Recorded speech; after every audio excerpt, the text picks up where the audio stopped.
Friends, मैं शशि एक बार फिर से आप सभी का स्वागत करती हूँ आपके अपने चैनल शशि पीजी के क्लासेस में। कैसे हैं सभी लोग? आशा करते हैं सभी लोग बहुत अच्छे होंगे और अपनी तैयारी को जबरदस्त और बिंदास तरीके से कर रहे होंगे। जैसा कि फ्रेंड्स आज आप लोग देख पा रहे हैं, आज हम लोग बात करेंगे इसमें सामान्य हिंदी में। आज हम लोग जानेंगे अलंकार।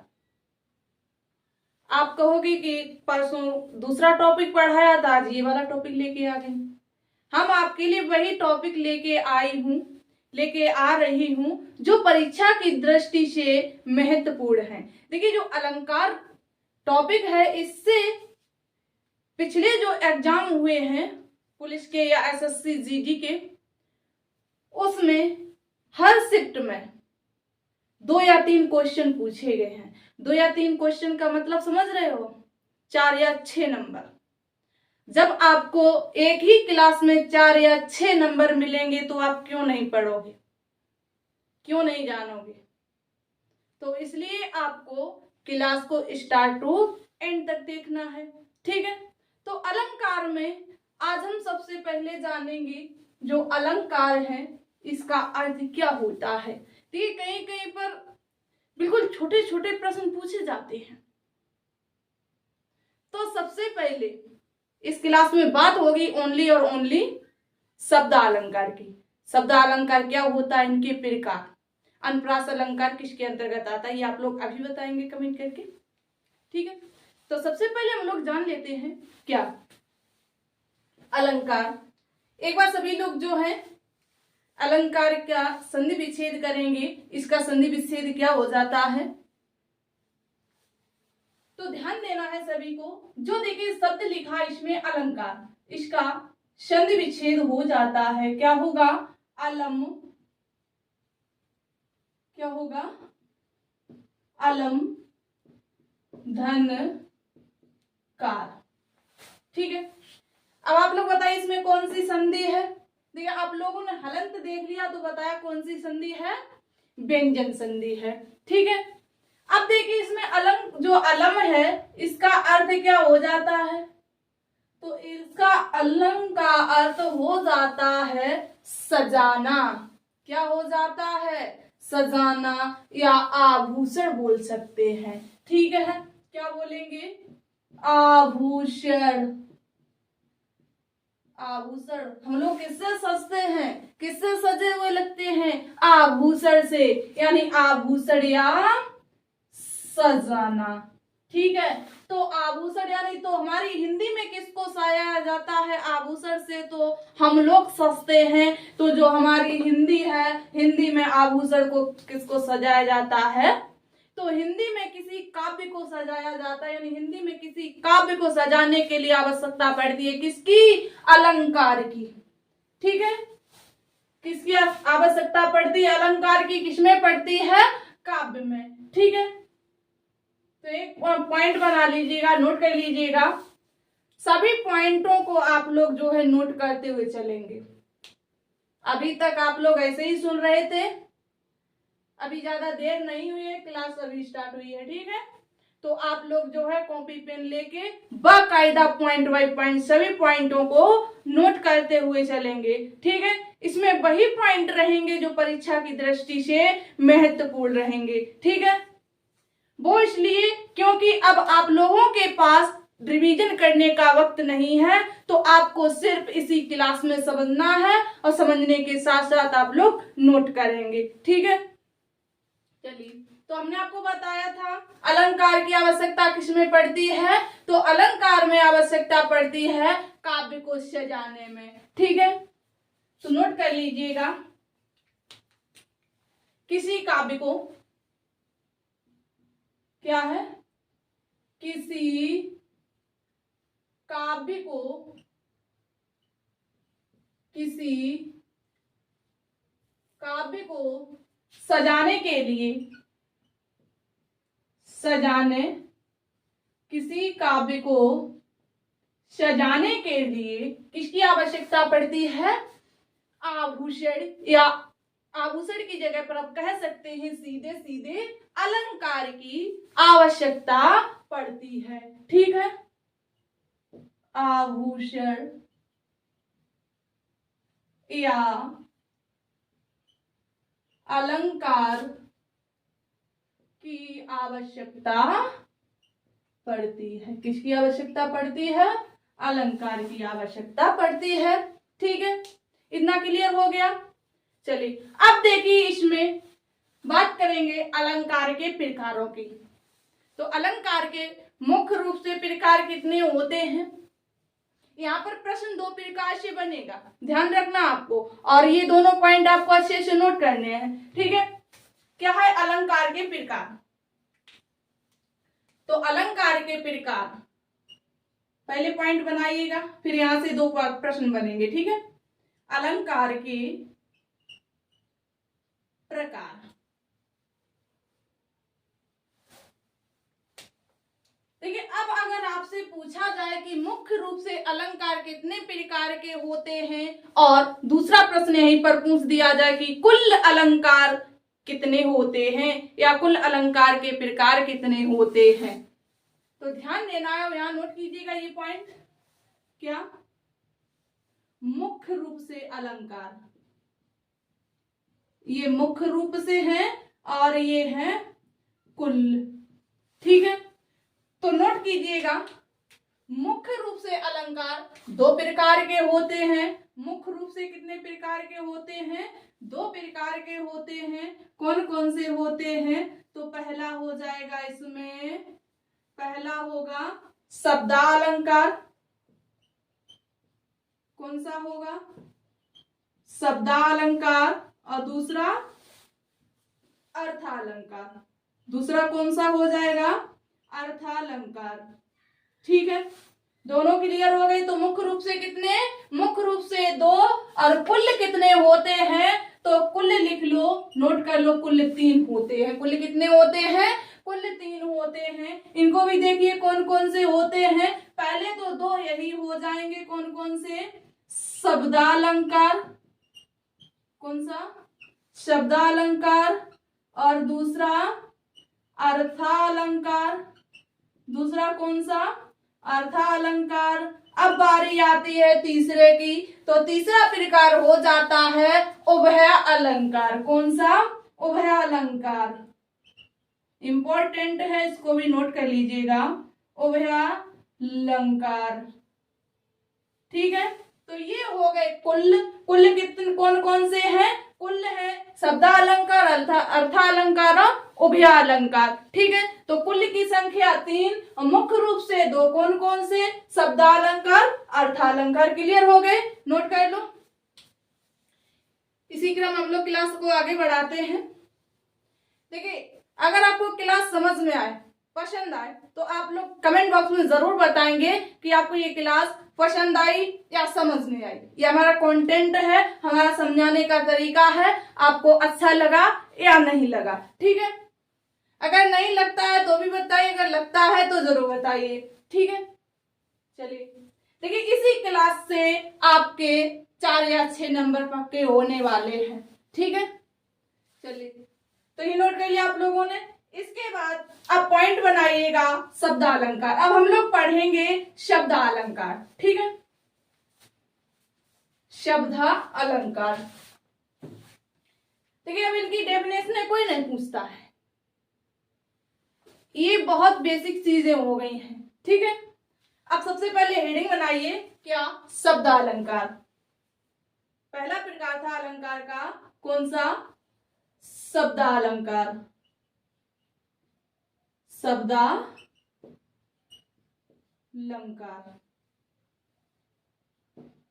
ठीक है, अब देखिए शब्दा अलंकार के अंतर्गत कौन कौन से अलंकार आते हैं। शब्दा अलंकार का मतलब क्या होता है? जहां पर शब्दों की आवृत्ति बार बार होती है, जहां पर शब्दों का प्रयोग किया जाता है, जहां पर शब्दों को देखा जाता है, वो क्या कहलाते हैं? शब्दा अलंकार होते हैं। ठीक है, इसकी डेफिनेशन कोई नहीं पूछेगा, आप सीधे सीधे पॉइंट बनाइए जहां से प्रश्न बनते हैं, जहां से प्रश्न लगातार पूछे जा रहे हैं। ठीक है, चलिए, तो पहला लिखिए इसमें शब्दालंकार का मुख्य, जो पहला प्रकार है इसमें मुख्य नहीं कह सकते हैं। ठीक है, इसमें सीधे सीधे लिखेंगे, तो पहला प्रकार हो जाएगा इसमें अनुप्रास अलंकार। कौन सा? अनुप्रास अलंकार। ठीक है, दूसरा लिखिए, दूसरा है यमक अलंकार। कौन सा? यमक अलंकार, यमक। तीसरा कौन सा है? तीसरा है श्लेष अलंकार। नोट करते हुए चलेंगे सभी लोग, इंपॉर्टेंट है। और देखिए यहीं से प्रश्न पूछे जाते हैं, क्योंकि हम लोग जो है क्या होते हैं, शब्दों में ही भटक जाते हैं, वर्डों में ही भटक जाते हैं, किसमें कितनी बार वर्ड प्रयोग होते हैं, किसमें कितने शब्द आते हैं, किसमें बार बार आवृत्ति होती है, किसमें नहीं होती है। तो एग्जामिनर यहीं से प्रश्न बनाता है। ठीक है, तो तीसरा लिख लिया। चौथा लिखिए वक्रोक्ति अलंकार। कौन सा? वक्रोक्ति अलंकार। ठीक है, अब पांचवा लिखिए। चौथा नोट कर लिया, चौथा कौन सा है? वक्रोक्ति, और पांचवा है पुनरोक्ति अलंकार। पांचवा कौन सा है?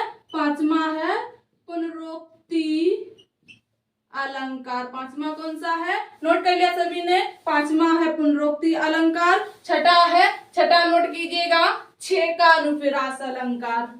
अब देखिए यहाँ से अनुप्रास अलंकार के प्रकार चलने लगेंगे, लेकिन आएंगे किसके अंतर्गत? तो आएंगे तो शब्द अलंकार के अंतर्गत ही। तो पहले इनको एक बार नोट कर लेंगे, फिर इनको एक बार डिफाइन कर लेंगे। ठीक है, यहीं पर फिर इसके बाद हम लोग इनको एक एक करके जानेंगे, तो इससे आपको अच्छे से क्लियर हो जाएंगे, यहीं पर प्रैक्टिस हो जाएगी। ठीक है, चलिए तो छठा कौन सा है? छठा है छेकानुप्रास अलंकार। ठीक है, छठा नोट कर लिया, छठा है छेकानुप्रास अलंकार। सातवां है वृत्यानुप्रास अलंकार, वृत्यानुप्रास अलंकार। सातवां नोट कर लिया, कौन सा है? सातवां है वृत्यानुप्रास अलंकार। आठवां है लाटानुप्रास अलंकार। कौन सा? लाटानुप्रास अलंकार। अगला नोट कीजिए, अगला हो जाएगा श्रुत्यानुप्रास अलंकार। अगला कौन सा होगा? अगला होगा श्रुत्यानुप्रास अलंकार, नुप्रास अलंकार। ठीक है, इसके बाद दसवां लिखिएगा। नौवां कौन सा है? नौवां है श्रुत्यानुप्रास अलंकार, और दसवां हो जाएगा अनंत्यानुप्रास अलंकार। ठीक है, दसवां इंपॉर्टेंट है, ध्यान दीजिएगा। दसवां कौन सा हो जाएगा? दसवां हो जाएगा अनंत्यानुप्रास अलंकार। ठीक है, नोट कर लो फटाफट इसको, एक बार फिर से सुनिएगा। पहला है अनुप्रास अलंकार। ठीक है, पहला अनुप्रास अलंकार, दूसरा यमक अलंकार, तीसरा श्लेष अलंकार, चौथा वक्रोक्ति अलंकार, पांचवा पुनरोक्ति अलंकार, छठा है छेकानुप्रास अलंकार, सातवां है वृत्यानुप्रास अलंकार, आठवां है लाटानुप्रास, और नौवां है श्रुत्यानुप्रास, और दसवां हो जाएगा अनंत्य अनुप्रास। सॉरी क्या है इसमें? अनंत्यानुप्रास अलंकार। ये दसवां हो जाएगा, यानी कहें तो ये छठा प्रकार होगा किसका? अनुप्रास। सॉरी, पांचवा होगा। अनुप्रास अलंकार के 5 भेद होते हैं। ठीक है, चलिए ये नोट कर लिए। अब देखिए सबसे पहले हम लोग ये जान लेते हैं कि अनुप्रास अलंकार क्या है, और जो यमक अलंकार क्या है, श्लेष अलंकार क्या है। इनको एक बार हम लोग यहाँ डिफाइन कर लेते हैं एक एक नजर में। ठीक है, सिर्फ 2-2 मिनट लगेंगे। ठीक है, फिर इसके बाद हम लोग आगे बढ़ते हैं। तो अनुप्रास अलंकार में क्या होता है? तो अनुप्रास अलंकार में दो, या इसमें कहें कि वर्णों की आवृत्ति बार बार होती है। किसकी? वर्णों की आवृत्ति बार बार होती है। लिखिए, नोट कीजिएगा। किसी वर्णों की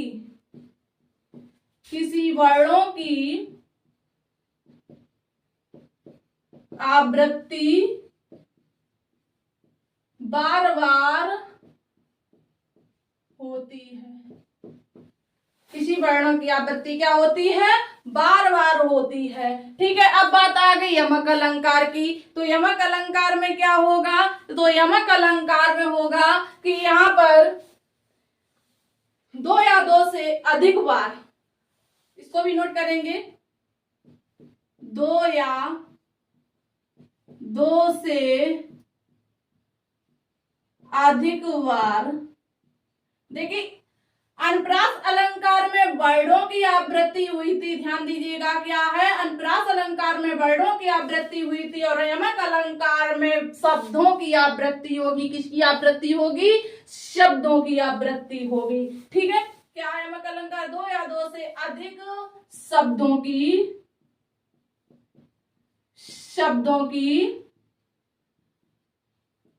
आवृत्ति बार बार होती है, बार बार होती है। क्लियर हो गया? अब इसके बाद लेकिन बार बार होती है और इनका अर्थ भी अलग अलग होता है। यहाँ पर आगे और नोट कर लीजिएगा कि 2 या 2 से अधिक शब्दों की आवृत्ति बार बार होती है और इनके अर्थ भी अलग अलग होते हैं और इनके अर्थ भी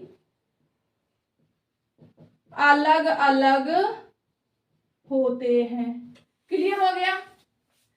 चलिए इसके बाद बात करते हैं श्लेष अलंकार की। ठीक है, श्लेष अलंकार क्या है कि कोई शब्द एक बार आए और अर्थ अलग अलग हों। कोई शब्द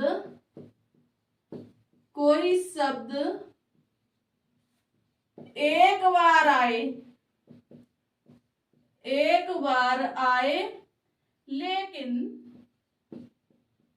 लेकिन अर्थ अलग अलग हो, लेकिन अर्थ भिन्न हो या अलग अलग हो, वहां कौन सा अलंकार होता है? तो वहां श्लेष अलंकार होता है। ठीक है, इसके बाद हम लोग बात करते हैं सबसे इंपॉर्टेंट अलंकार की, वो है वक्रोक्ति अलंकार। ठीक है, तो इसमें क्या होता है? तो वक्रोक्ति अलंकार में कहां पर को देखिए, यहाँ पर क्या होता है, कहा कुछ जाता है और लिखा कुछ जाता है। वक्रोक्ति, कहा कुछ जाए, लिखा कुछ जाए और समझ में कुछ आए, वहां क्या होगा? वक्रोक्ति अलंकार होगा। उसका नाम ये क्या? वक्रोक्ति। ठीक है, ऐसे आप लोग याद कर सकते हैं। तो वक्रोक्ति में नोट कीजिएगा। तो वक्रोक्ति में हम लोग लिखेंगे कि कहा कुछ और जाए, कहा कुछ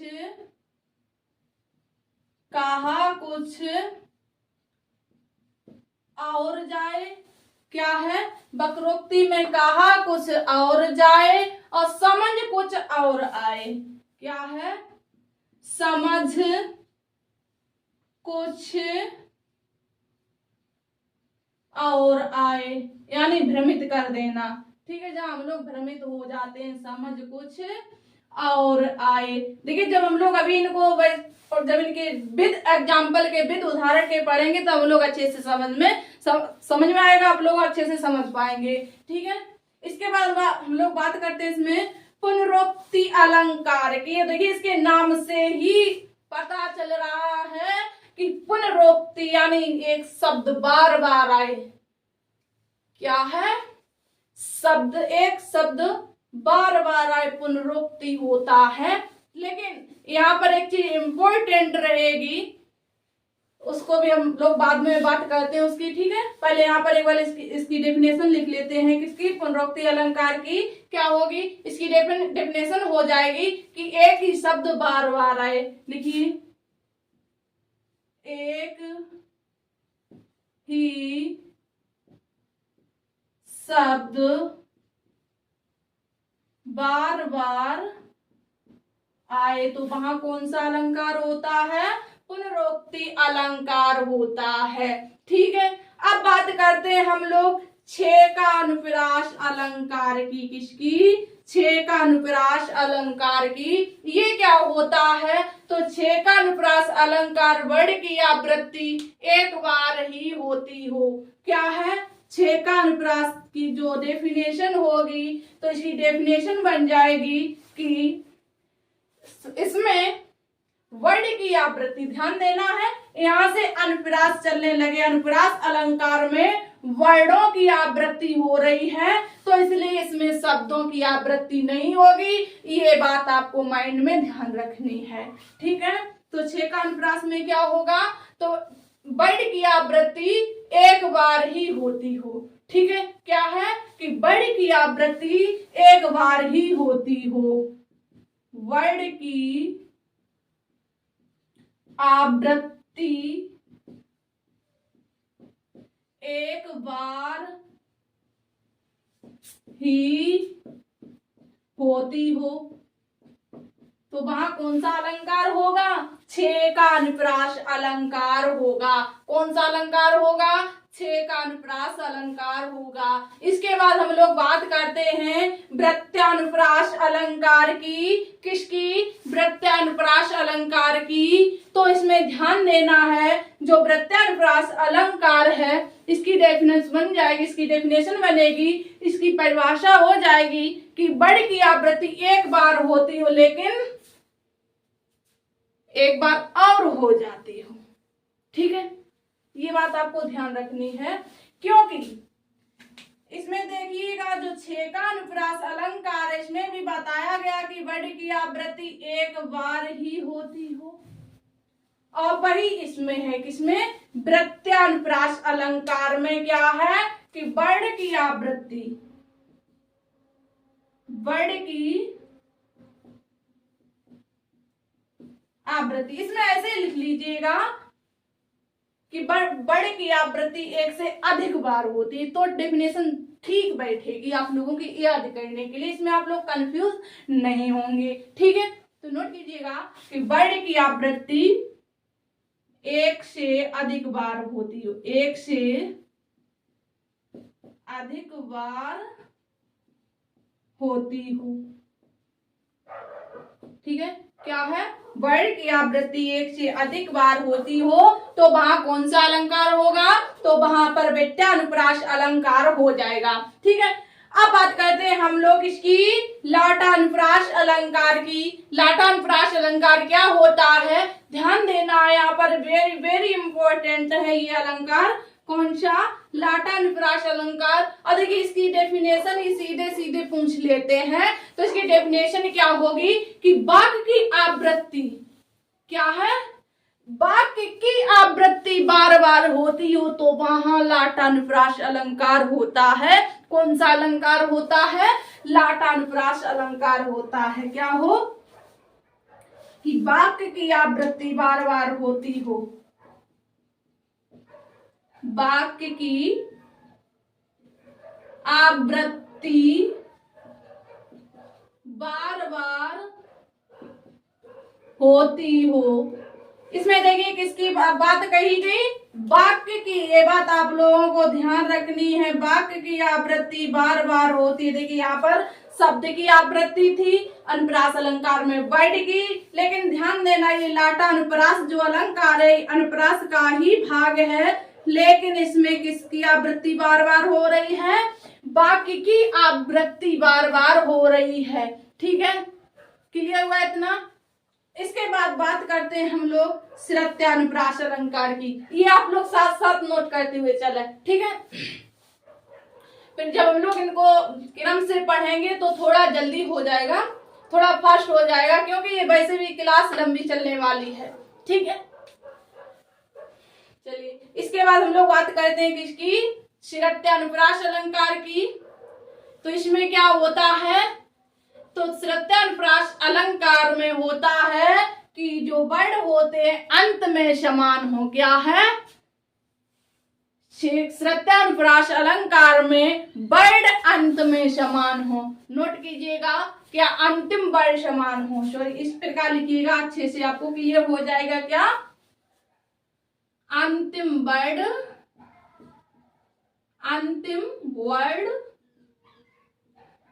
समान हो, अंतिम वर्ड समान हो। श्रुत्यानुप्रास कहे सुनने में एक जैसे लगते हो तो वहां क्या होगा, श्रुत्यानुप्रास अलंकार होता है, ठीक है। इसके बाद हम लोग बात करते हैं अब अंतिम अलंकार की।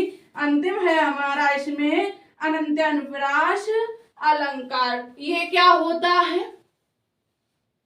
तो देखिए, अनंत्यानुप्रास अलंकार जब पंक्तियों के शब्द समान हो जाएं, क्या है, जहां पर पंक्तियों के शब्द समान हो जाएं तो वहां कौन सा अलंकार हो जाएगा? तो वहां अनंत्यानुप्रास अलंकार होगा। क्या है? पंक्तियों की आवृत्ति या कहें पंक्तियों की, जब पंक्तियां समान हो जाएं, ठीक है, क्या, जब पंक्तियों के शब्द इस प्रकार बनाइएगा तो आप लोग अच्छे से क्लियर कर पाएंगे। क्या है? जब पंक्तियों में शब्द, यहां पर में और लिख लीजिएगा, क्या है, जब पंक्तियों में शब्द समान हो, जब पंक्तियों में शब्द समान हो, ठीक है, समझ में आया? पंक्तियों में शब्द कैसे हो? जब पंक्तियों में शब्द समान हो, शब्द समान हो, तो वहां कौन सा अलंकार होगा? तो वहां अनंत्यानुप्रास अलंकार होगा। तो यहाँ पर अब आप लोग कंफ्यूज नहीं होंगे।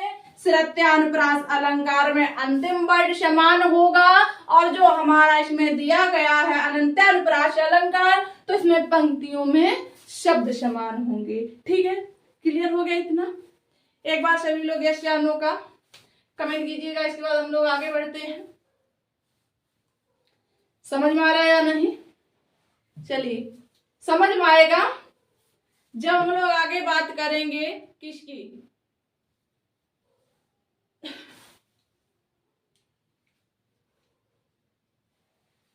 इनमें जब हम लोग इनको उद्भिद उदाहरण के पढ़ेंगे तब अच्छे से क्लियर कर पाएंगे। ठीक है, देखिए यहाँ पर हम लोग एक पॉइंट छोड़कर आए हैं, पहले उसको क्लियर कर लेते हैं। ठीक है, क्योंकि वहां से भी प्रश्न पूछा जा सकता है। क्या हम लोगों ने पढ़ा था जो शब्दालंकार है, इनके भेद पढ़े थे।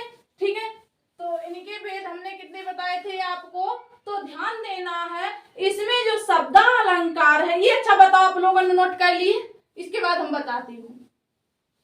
चलिए, अच्छी बात है। यहाँ से आप लोगों क्वेश्चन बन सकता है, इसलिए हम आपको बता दे रही हूं, इंपॉर्टेंट बन जाता है। ठीक है,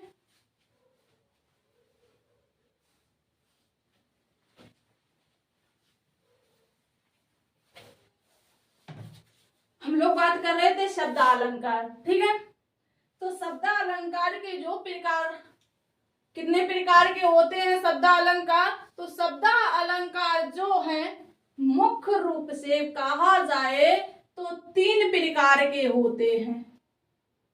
किसकी बात चल रही? शब्दालंकार की। ठीक है, कितने प्रकार के होते हैं? मुख्य रूप से 3 प्रकार के होते हैं। और इनके कुल पूछ लिए जाए कि कुल शब्दालंकार कितने होते हैं, तो कुल शब्दालंकार 5 प्रकार के होते हैं। कुल कितने होते हैं? कुल 5 होते हैं, और मुख्य रूप से 3 होते हैं। मुख्य रूप से कितने होते हैं? मुख्य रूप से 3 होते हैं। ठीक है, कौन कौन से होते हैं एक बार ये देख लीजिएगा, यहाँ से प्रश्न बन सकता है, इसलिए ये इंपॉर्टेंट बन जाता है। ठीक है, तो मुख्य रूप से कौन कौन से हो जाएंगे शब्दालंकार? तो मुख्य रूप से नोट कीजिएगा, तो पहला हो जाएगा अनुप्रास अलंकार। अनुप्रास, ये देखिए पहले छूट गया, यहाँ पर हम लोग क्लियर कर ले रहे हैं, कोई बात नहीं।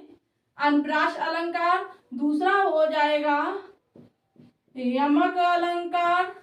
तीसरा हो जाएगा शैलेश अलंकार। ठीक है, ये है मुख्य रूप से। इसके बाद हम लोग बात करते हैं कुल कितने शब्दालंकार हैं। तो पहले तो 3 इधर ये वाले ही आ जाएंगे, कौन कौन से? अनुप्रास अलंकार, अनुप्रास अलंकार, इसके बाद यमक अलंकार, इसके बाद श्लेष अलंकार, और चौथा हो जाता है इसी में वक्रोक्ति अलंकार। कौन सा? वक्रोक्ति अलंकार, और पांचवा हो जाता है वीप्सा अलंकार। कौन सा? वीप्सा अलंकार। ये कुल होते हैं, लेकिन हम लोग बात करेंगे मुख्य अलंकारों की। ठीक है, चलिए क्लियर हो गया अब ये भी पॉइंट। चलिए इसके बाद हम लोग पॉइंट बनाएंगे। अब आप लोग जो है पॉइंट बनाइएगा अनुप्रास अलंकार। अब हम लोग जानेंगे इसी क्रम में अनुप्रास अलंकार। ठीक, फैलियर नोट सभी ने? चलिए हेडिंग बनाई सभी ने, क्या? अनुप्रास अलंकार। चलिए ये बताइएगा, जितना भी अभी तक बताया समझ में आया अच्छे से? चलिए बहुत अच्छी बात। अब हम लोग बात करेंगे किसकी? अनुप्रास अलंकार की। हमने आपको इसकी डेफिनेशन बताई थी, क्या होती है अनुप्रास अलंकार की डेफिनेशन। देखिए एक बात हम आपको और बता दें, जब हम लोग अलंकारों का प्रयोग करते हैं तो इसमें देखिए, चाहे हम गद्य का इतिहास पढ़े, चाहे साहित्य में गद्य का पढ़े, चाहे साहित्य में पद्य का पढ़े, ठीक है, चाहे काव्य पढ़े, चाहे कविता कहानी पढ़े, ठीक है, तो वहां पर सबसे पहले किसका प्रयोग होता है? वर्ड का। किसका? वर्ड का। इसके बाद शब्द का, इसके बाद वाक्य का। ठीक है, तो इसी प्रकार हम लोग जब अलंकारों को भी पढ़ेंगे तो अलंकारों में भी वर्ड, शब्द और वाक्य का ही प्रयोग होगा, जैसा कि आप लोग पीछे डेफिनेशन में देखकर आए हैं। ठीक है, तो ध्यान देना है, जो हमारा इसमें अनुप्रास अलंकार है तो इसकी डेफिनेशन हमने आपको बताई थी, क्या? या तो सबसे पहले इसको छोड़ दीजिएगा, अनुप्रास अलंकार को। सबसे पहले हम लोग जानते हैं क्या इसमें वर्णों की आवृत्ति कैसे होती है, शब्दों की आवृत्ति कैसे होती है। ठीक है, तो सबसे पहले ध्यान देते हैं किस पर? वर्णों की आवृत्ति पर। देखिए वर्णों की आवृत्ति में क्या होता है, कई वर्ड होते हैं जो बार बार प्रयोग किए जाते हैं, क्या? वर्णों की आवृत्ति। थोड़ा टाइम लगेगा इसमें समझने के लिए, ठीक है। किसकी? वर्णों की आवृत्ति। जैसे चंदू के चाचा ने चंदू की चाची को चांदनी रात में चांदी के चम्मच से चटनी चटाई। तो इसमें कौन से वर्डों की आवृत्ति हो रही है?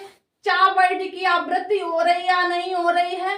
इसी प्रकार चलिए हंसी मजाक की बात, ठीक है, चंदू के चाचा ने चंदू की चाची को चांदनी रात में चांदी की चम्मच से चटनी चटाई। ये भी मान लीजिएगा अलंकार ही है, लेकिन ये हंसी मजाक में चला जाता है। जो हम लोगों का सिलेबस में उसको देखिएगा, तरनी, तनुजा, तट तमाल, तरवर, बहुतेरे। इसमें भी किसकी आवृत्ति बार बार हो रही है? वर्ड की आवृत्ति बार बार हो रही है। क्या है? तारनी, तनुजा, तरनी, तनुजा, तट तमाल, तरवर, बहुतेरे। तरवर, बहुतेरे। अब देखिए इसमें किसकी आवृत्ति बार बार हुई? तावर्ड की ही तो आवृत्ति बार बार हुई या नहीं हुई? तावर्ड की ही आवृत्ति बार बार हो रही है। ठीक है, तो यहाँ पर कौन आप लोगों ने जाना वर्ड की आवृत्ति किस प्रकार होती है? चलिए तो देखिए इसमें भी तावर्ड की आवृत्ति, तावर्ड की आवृत्ति, इसमें भी ता है, इसमें भी ता है, इसमें भी ता है। तो इस प्रकार वर्णों की आवृत्ति होती है। ठीक है, चलिए इसके बाद हम लोग बात करते हैं, एक बार इसको भी समझ लेते हैं, किसके? शब्दों की आवृत्ति किस प्रकार होती है। किसकी? शब्दों की आवृत्ति। ठीक है, चलिए तो देखिए शब्दों की आवृत्ति में जैसे हमने लिखा क्या? साथ साथ पढ़ना है। क्या है? साथ साथ पढ़ना है, या साथ साथ लिखना है।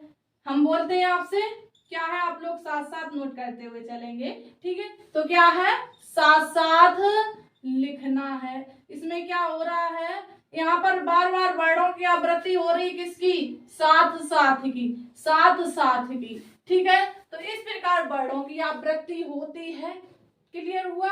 इसके बाद हम बात करते हैं वाक्यों की आवृत्ति, ठीक है। वाक्य की आवृत्ति किस प्रकार होती है, इसको भी एक बात समझ लीजिएगा, फिर हम लोग क्लास को आगे बढ़ाते हैं, फिर हम लोग इनको पढ़ेंगे, ठीक है। जो अलंकार के प्रकार दिए गए इनको हम लोग बहुत जल्दी अब निपटा देंगे, क्योंकि हम लोग कॉन्सेप्ट को समझ चुके हैं, ठीक है। अब इनमें ज्यादा देर नहीं लगेगी, चंद सेकंडों में ये भी क्लियर होंगे, ठीक है।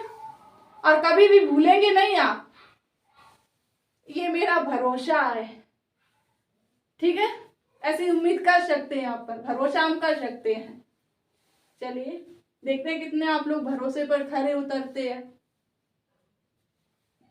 अब हम लोग बात करते हैं किसकी, वाक्य की आवृत्ति पर, ठीक है। जैसे हमने कहा क्या कि हमको लिखो है कहाँ। देखिए जब उधो जी आए थे, श्याम जी का कहें कृष्ण जी का संदेश लेकर सखियों के पास, तो जब उधो जी ने सखियों को चिट्ठी दिखाई थी तो सखियां बोली थी कि हमको लिखे हैं कहाँ। तो वहां कई एक सखियां थी, पहले एक बोली कि हमको लिखे हैं कहाँ, और दूसरी आई वो भी बोली कि हमको लिखे हैं कहाँ। तो वहां क्या हुआ, शब्दों की यानी वाक्य की आवृत्ति बार बार हुई या नहीं हुई। तो इस प्रकार वाक्य की आवृत्ति बार बार होती है। क्या है, हमको लिखो है, लिखे हैं कहाँ, हमको लिखे हैं कहाँ, ठीक है। और यहाँ एक दूसरी है, उसने भी कहा क्या, हमको लिखे हैं कहाँ, हमको लिखे हैं कहाँ, यानी हमारे बारे में कहाँ लिखा है, हमारे बारे में क्या लिखा है। उधो जी से बार बार सखियां प्रश्न करने लगी, क्या है, हमको लिखे हैं कहाँ। दूसरी आई, उसने भी कहा कि हमको लिखे हैं कहाँ, और कहन सब लागी। आगे इसमें और लाइन रह जाती है, क्या है, कहन सब लागी। क्लियर हो गया। चलिए अब हम लोग बात करते हैं अब सीधे सीधे किस पर, अनुप्रास अलंकार पर। उम्मीद है कि आपको ये कॉन्सेप्ट अच्छे से क्लियर हो गया होगा। चलिए अब हम लोगों को सिर्फ ये समझने को रह गया है कि किस अनुप्रास में वर्ड की आवृत्ति होती, किस समास में शब्द की आवृत्ति होती है और किस समास में वाक्य की आवृत्ति होती है। वैसे हालांकि हम लोग एक बार पूरा क्लियर कर चुके हैं, बट अब बात आती है विद एग्जाम्पल यानी विद उदाहरण की, उदाहरण के साथ समझने की, ठीक है। चलिए तो हेडिंग बनाई थी सब लोगों ने अनुप्रास अलंकार की, तो इसकी परिभाषा सेम वही रहेगी, क्या कि जहां वर्णों की आवृत्ति, जहां वर्णों की, जहां वर्णों की आवृत्ति बार बार होती हो, जहां वर्णों की आवृत्ति बार बार होती है, तो वहां कौन सा अलंकार होता है, श्लेष अलंकार होता है, ठीक है। जैसे एग्जाम्पल लीजिएगा, उदाहरण, तरनी क्या है, तरनी तरुणा तमाल तरवर बहुतेरे या तरवर बहुसाए, ठीक है। लिखिएगा, तरनी तरनी तनुजा तट तमाल तरवर बहुछाए, ठीक है। तो इसमें हमने अभी आपको बताया था किसकी आवृत्ति बार बार हो रही है, तो इसमें आवृत्ति वर्णों की बार बार हो रही है। किसकी? वर्णों की आवृत्ति बार बार हो रही है। यहाँ भी ता है और यहाँ भी ता है, यहाँ भी ता है, यहाँ भी ता है, यहाँ भी ता है। तो यहाँ पर ता कई बार प्रयोग किया गया है, तो इसलिए यहाँ कौन सा अलंकार हो जाएगा? अनुप्रास अलंकार हो जाता है। ठीक है, क्लियर हुआ? जैसे एक और उदाहरण समझिएगा, जैसे कूलन में कलियन में क्या है? कूलन में कलियन में, कछारन में क्यारन में, कलिन में कलिन कलित है। नोट करिएगा, इसके बाद समझ में आएगा। सेकेंड उदाहरण है, क्या है? कूलन में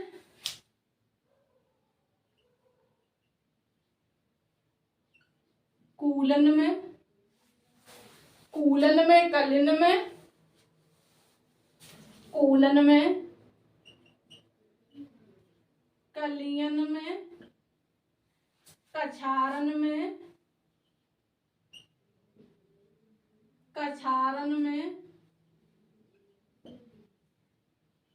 क्यारिन में, क्या है? क्यारिन में, कलिन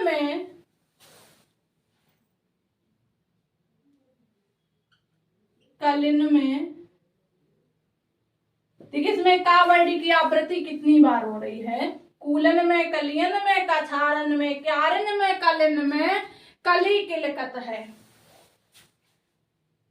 कलिन में कली किलकत है। अब समझ में आया? क्या है? कूलन में, कलिन में, कछारन में, क्यारिन में, कलिन में कली किलकत है। तो इसमें किसकी आवृत्ति बार बार हुई है? तो इसमें का वर्ड की आवृत्ति बार बार हुई है। तो यहाँ कौन सा अलंकार होगा? अनुप्रास अलंकार होगा। कावड़ की आवृत्ति, कावड़ की आवृत्ति, इसमें भी कावड़ की आवृत्ति हुई है, इसमें भी कावड़ की आवृत्ति हुई है, इसमें भी कावड़ की आवृत्ति हुई, इसमें भी कावड़ और इसमें भी कावड़ आया। तो एक उदाहरण में कावड़ की आवृत्ति कई बार हुई है, तो वहां कौन सा अलंकार होगा? अनुप्रास अलंकार होगा। इतनी बात क्लियर हो गई? यस या नो? उम्मीद है कि आपको अच्छे से क्लियर हो गया होगा अनुप्रास अलंकार। इसके बाद हम लोग अब बात करते हैं इसी में अनुप्रास अलंकार के भेद की। ठीक है, ये नोट कर लिया आप लोगों ने? चलिए इसी क्रम में अगला पॉइंट बनाइएगा, अनुप्रास अलंकार के भेद। क्या? अनुप्रास अलंकार के भेद। हमने आपको बताया ये क्लास थोड़ी लंबी चलने वाली है, तो इसलिए आपको क्लास को पूरा समझना है, पूरा नोट करना है, ताकि आपको सभी पॉइंट, सभी बिंदु अच्छे से क्लियर हो जाएं। और ये सारे पॉइंट हैं, सारे बिंदु हैं, यह आपकी परीक्षा के लिए बहुत ही ज्यादा महत्वपूर्ण है। तो इसलिए आपको सभी बिंदुओं को ध्यान में रखते हुए सभी बिंदुओं को अच्छे से नोट करेंगे। ठीक है, चलिए अब अगला पॉइंट बनाइएगा। क्या? अनुप्रास अलंकार के भेद। अनुप्रास अलंकार के भेद। देखिए एक बार क्लास को पढ़ के तो देखिएगा, आपको फिर कहीं दूसरी जगह पढ़ने की आवश्यकता नहीं होगी, क्योंकि आपको सारे पॉइंट इसी क्लास में क्लियर हो जाएंगे। और परीक्षा में जितने भी क्वेश्चन पूछे जाएंगे वो इसी क्लास से बनने वाले अलंकार टॉपिक से जितने भी क्वेश्चन पूछे जाएंगे हमारी हिंदी में, तो वो इसी क्लास में आपके क्लियर हो जाएंगे। ठीक है, आपको परेशान होने की आवश्यकता नहीं है। ठीक है, चलिए तो देखिए जो हमारा अनुप्रास अलंकार है इसके मुख्य कितने भेद होते हैं, तो अनुप्रास अलंकार 5 प्रकार के, जो अनुप्रास अलंकार है इसके 5 प्रकार होते हैं। कितने भेद होते हैं, इसके 5 भेद होते हैं। ठीक है, तो ये नोट कीजिएगा।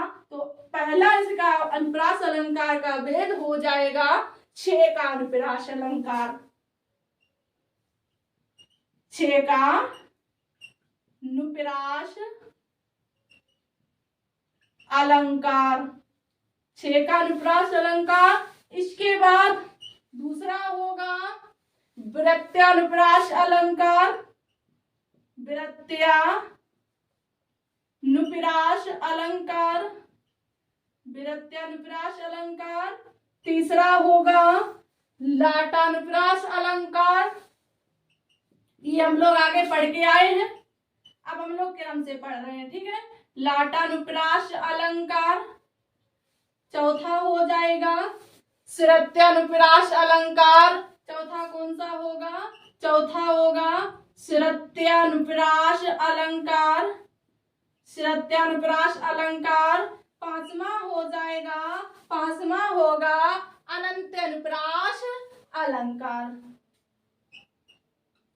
अनंत्यानुप्रास अलंकार।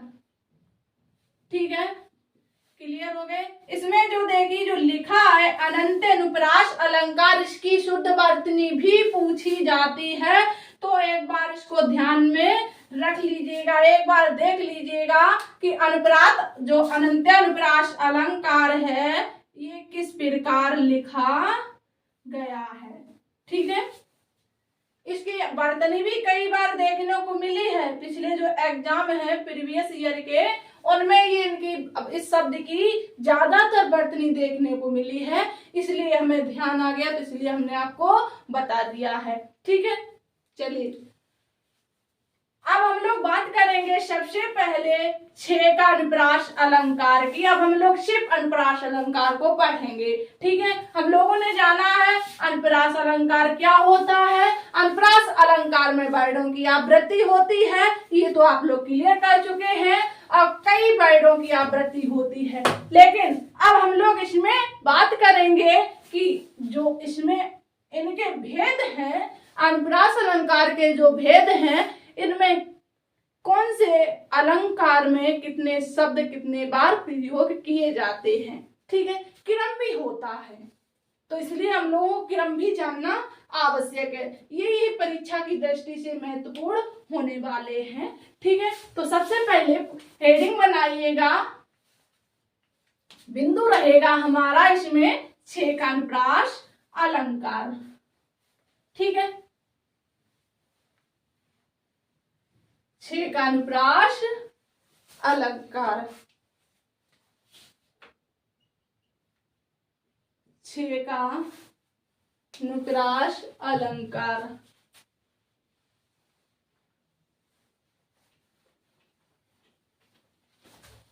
छह का अनुप्रास अलंकार बनाया सभी ने। ये अनुप्रास अलंकार का भेद है। ठीक है, 6 का अनुप्रास अलंकार।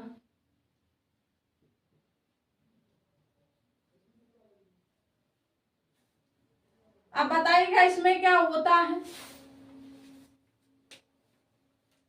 6 का अनुप्रास अलंकार की हमने अभी आपको डेफिनेशन बताई थी स्टार्टिंग में, तो इसकी डेफिनेशन क्या बताई थी हमने आपको, इसमें हमने आपको बताया था कि वर्णों की आवृत्ति एक ही बार होती है। इसकी वर्णों की आवृत्ति एक ही बार होती है। किस प्रकार होती ये समझना है हमको। ठीक है, वर्णों की आवृत्ति एक ही बार होती है। ठीक है, ये तो नोट कर लिया आप लोगों ने। देखिए यहाँ पर बताया गया है कि वर्णों की जो आवृत्ति है एक ही बार होती है, लेकिन ध्यान देना, यहाँ पर ध्यान देने की आवश्यकता है। तो यहाँ पर जो आवृत्ति शब्द आ गया है, तो आवृत्ति का मतलब होता है एक से अधिक, यानी एक बार होगी और होगी ही, लेकिन आवृत्ति यानी एक से अधिक बार होगी, यानी एक बार और एक बार, दो बार होगी। ठीक है, आवृत्ति शब्द आया इसलिए जो छेकानुप्रास अलंकार होगा इसमें वर्ड दो बार प्रयोग किए जाएंगे, इसमें दो बार वर्डों की आवृत्ति होगी, मात्र दो बार। ठीक है, डेफिनेशन इसकी एक ही यही रहेगी कि एक ही बार आता है, लेकिन बात आ जाते है यहाँ पर किसकी, आवृत्ति की, इसलिए इसमें एक वर्ड और बढ़ जाता है। ठीक है, इतना क्लियर हुआ। चलिए देखिए, जैसे हमने आपसे कहा कि रैमन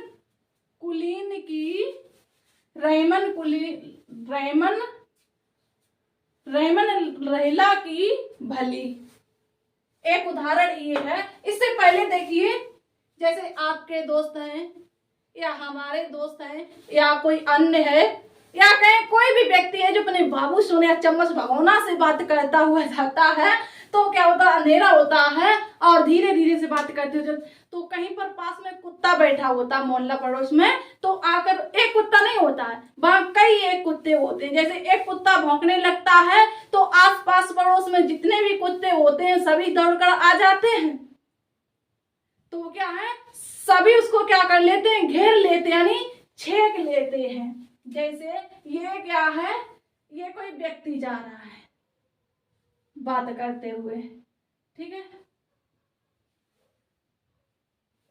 ठीक, ये क्या है, ये व्यक्ति बात करते हुए जा रहा है। ठीक, और जब कुत्तों ने उसकी बात को सुना तो क्या हुआ, कुत्ते भाग कर आए और इसको क्या किया, चारों ओर से घेर लिया। क्या किया, घेर लिया यानी छेक लिया। तो ये अपने दोस्त से क्या कहता है कि कुत्तों ने हमको छेक लिया। क्या है, कुत्तों ने हमको क्या किया, छेक लिया यानी घेर लिया। ठीक है, अब देखिए यहाँ पर मेरे कहने का मतलब ये है, यहाँ पर सिर्फ कुत्तों ने ही घेरा है, यहाँ पर जितने भी आए कुत्ते ही आए, ना कि कोई अन्य जानवर आया, ना घोड़ा आया, ना बकरी आई, ना गाय आई, ना अन्य, ना शेर आया, ना चीता आया, ना बाघ आया, कोई अन्य जानवर नहीं आया। यहाँ पर सिर्फ एक ही जानवर था, लेकिन गणना में कितने थे, एक से अधिक थे, इसीलिए यहाँ पर एक ही वर्ड की बात की गई, लेकिन आवृत्ति दो बार हो सकती है। क्लियर हो गया? चलिए, इतना क्लियर हुआ। चलिए अब देखिए, इसका हमने आपको अभी उदाहरण बताया था, याद है आपको? वो याद हमको ही नहीं है। चलिए नोट कीजिएगा, हमने आपको उदाहरण बताया था कि रैमन रैला की भली। उदाहरण नोट कीजिएगा। खुश हो गए होंगे सभी बाबू सोना चम्मच भगोना का नाम सुन के, है ना? चलिए कोई बात नहीं, खुशी रहे सभी लोग, तभी लाइफ अच्छी है। चलिए, हमने आपको उदाहरण अभी क्या बताया था, रहीमन रहीला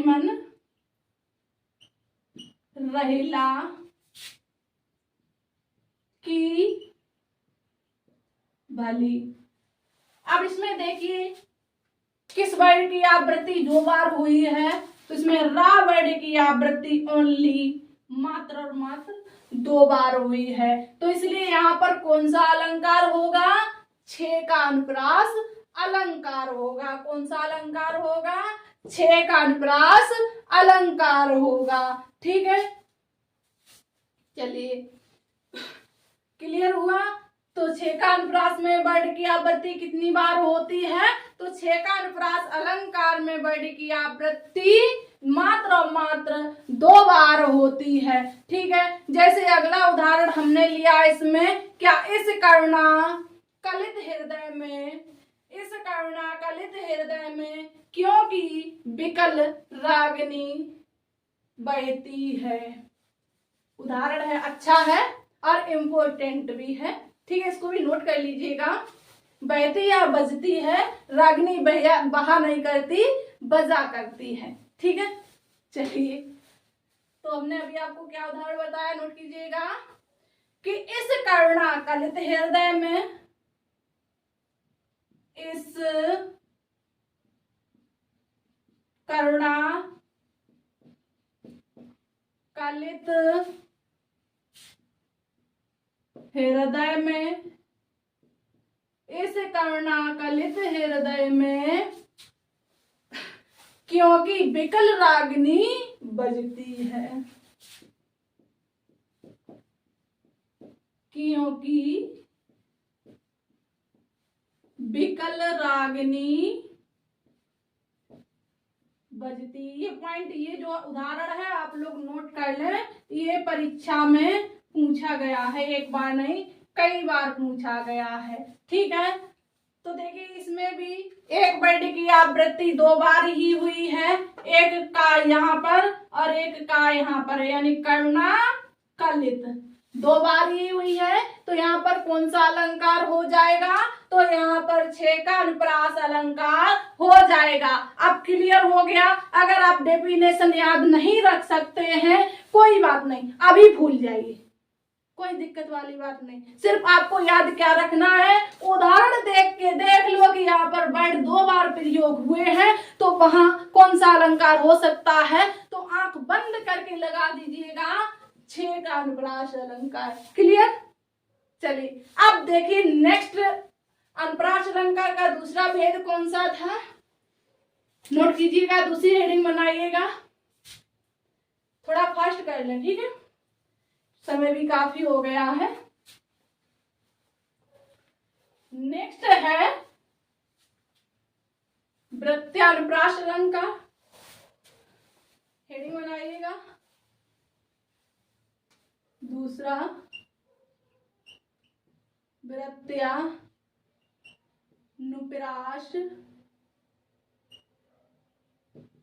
अलंकार। चलिए बना ली सभी ने। चलिए तब तक अभी आप लोग चाय वाय पी लो, तब तक हम इंक डाल लें। ठीक है, क्योंकि आप लोगों को कम दिखने लगा होगा, जो मार्कर है थोड़ा कम चल रहा है, इसलिए इंक डाल लें, नहीं तो इसमें घाटा आपको ही नहीं दिखेगा। थोड़ा इंतजार कर लें। ठीक, तब तक चाय वाय पी लो, बन के आ गई होगी कि आप लोग सर्दियों में चाय बहुत पीते हो। चलिए अब चाय के साथ अलंकार भी हो जाते हैं, कहते हैं चाय के साथ नमकीन भी हो जाए, कि दारू के साथ चखना भी, तो चाय के साथ अलंकार भी। ठीक, चलिए हंसी मजाक है, चलती रहती है, अच्छे से पढ़ते रहो। ठीक है,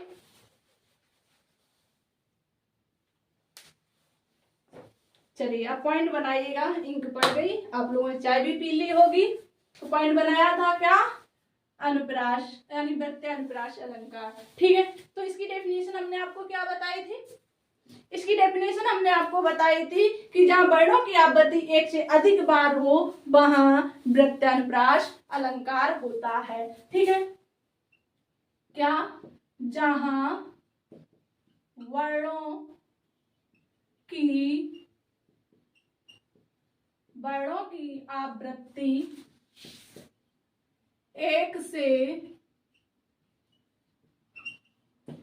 अधिक बार, 1 से अधिक बार होती हो, तो वहां कौन सा अलंकार होगा, वृत्यानुप्रास अलंकार होगा। देखिए अनुप्रास अलंकार और वृत्यानुप्रास अलंकार एक ही होता है, उसकी जो डेफिनेशन होगी बिल्कुल सेम ही होती है। उसमें देखिए अनुप्रास अलंकार में वर्णों की आवृत्ति एक से अधिक बार हुई थी, लेकिन जो हमने पढ़ा था अनुप्रास अलंकार का पहला प्रकार छेका अनुप्रास अलंकार, उसमें मात्र वर्ण की आवृत्ति 2 बार हो रही थी। ठीक है, जैसे उदाहरण लीजिएगा, वही उदाहरण जो परीक्षा की दृष्टि से इम्पोर्टेंट है, जो हर जगह वही पूछा जाता है। तरनी तरुणा तक तमाल तरुवर बहुछाए, नोट कीजिएगा,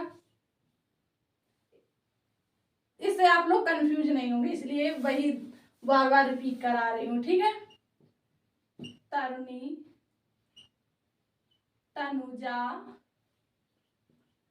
तट, तमाल, तरुवर,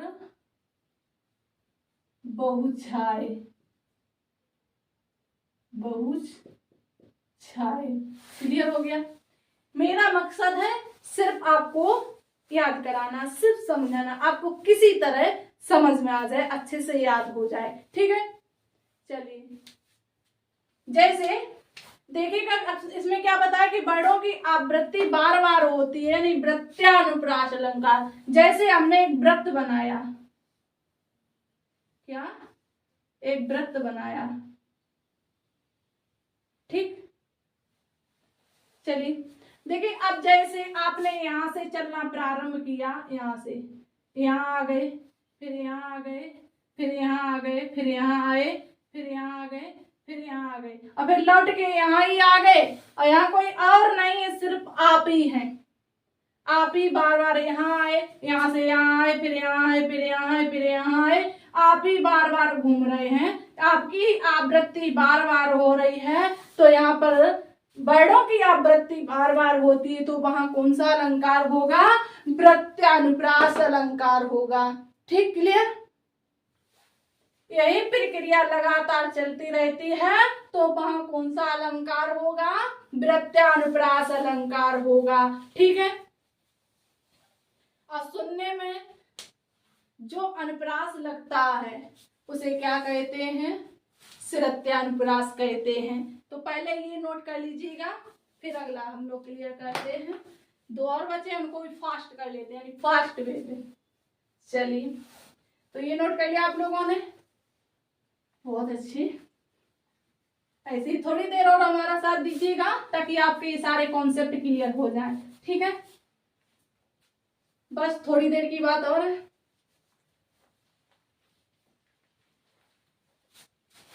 अगला पॉइंट बनाइएगा, श्रुत्यानुप्रास अलंकार। श्रुत्यानुप्रास अलंकार बनाया, श्रुत्यानुप्रास अलंकार। इसमें क्या होता है? देखिए, इसका संधि विच्छेद कीजिएगा, इसको तोड़िएगा, इसके खंड कीजिएगा। श्रुत्यानि सुनना, इसका क्या बनेगा? श्रुत्य, और ये क्या है? अनुप्रास है ही। ठीक है, श्रुत्यानुप्रास। अब इसकी डेफिनेशन क्या बन जाएगी कि सुनने में अनुप्रास जैसा लगे वह श्रुत्यानुप्रास होगा। याद हो गया?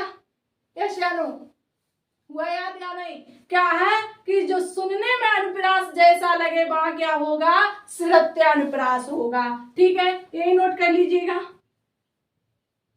बहुत सरल डेफिनेशन है, आपको याद हो जाएगी। क्या है? सुनने में कैसा हो? अनुप्रास जैसा हो। ठीक है, सुनने में अनुप्रास जैसा हो, तो वहां कौन सा अलंकार होगा? श्रुत्यानुप्रास अलंकार होगा। कौन सा अलंकार होगा? श्रुत्यानुप्रास अलंकार होगा। क्लियर? इतना क्लियर हो गया? जैसे उदाहरण देखिएगा, उदाहरण से ही आप लोग समझ पाएंगे। आप कहोगे कि हमने ये तो समझ लिया, अब आप उदाहरण भी बता दीजिएगा, तो उससे और अच्छा क्लियर हो जाएगा। ठीक है, जैसे उदाहरण हमने लिया, कहत नटत का लिखो इसमें उदाहरण लिया हमने, कहत नटत, कहत नटत रीजत, कहत नटत रीजत खीजत, कहत नटत रीजत खीजत।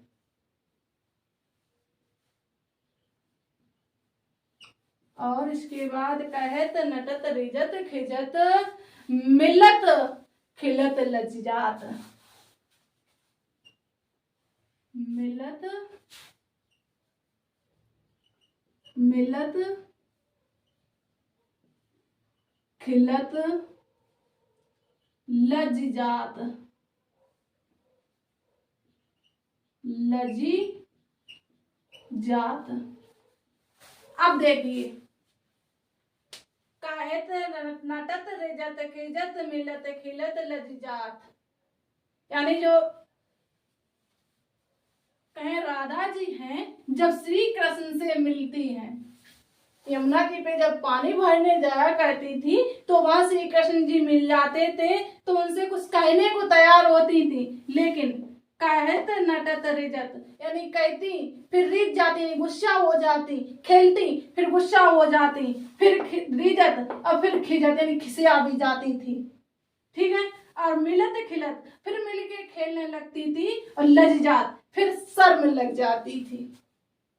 तो यहाँ पर देखिए, कहत नटत रिजत खिलत मिलत खिलत यानी खिजत मिलत खिलत लज्जात, यानी एकदम बोलने में सुनने में किस प्रकार लग रहा है, यानी इसमें लग रहा है कि कोई शब्द कोई वर्ड अनुप्रास अलंकार जैसा है, यानी वर्ड की आवृत्ति हो रही है। तो ध्यान दीजिएगा, सुनने में नहीं देखने में भी है, इसमें वर्ड की आवृत्ति हो रही है, सिर्फ आपको देखने में कंफ्यूज है कि इसमें कहां पर आवृत्ति हो रही है, वर्ड की आवृत्ति हो रही है, तो ध्यान देना है। अभी देखिए, इसमें देखिए क्या, ता ता ता ता ता ता ता हो रही वर्ड की आवृत्ति या नहीं, हमने कहा ये सिर्फ सुनने में भी नहीं देखने में भी अनुप्रास अलंकार जैसा ही लग रहा है, तो इसलिए इसी का नाम दिया गया है क्या, श्रुत्यानुप्रास अलंकार, ठीक है। तो देखिए, इसमें कह सकते हैं कि वर्ड की आवृत्ति शब्द के अंत में होती है, वर्ड की आवृत्ति कहाँ होती है, शब्द के अंत में होती है, तो वहां श्रुत्यानुप्रास अलंकार होता है, ठीक है, या कहें अंतिम वर्ड समान होता है, ठीक है। क्लियर हो गया, इतना नोट कीजिएगा।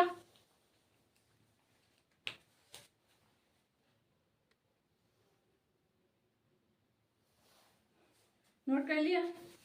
चलिए, इसमें एक एग्जाम्पल, एक उदाहरण और देख लीजिएगा, जो इम्पोर्टेंट है उसको भी देख लीजिएगा, तो इससे आपको अच्छे से क्लियर हो जाएगा, ठीक है। चलिए, ये तो नोट कर लिया होगा आप लोगों ने।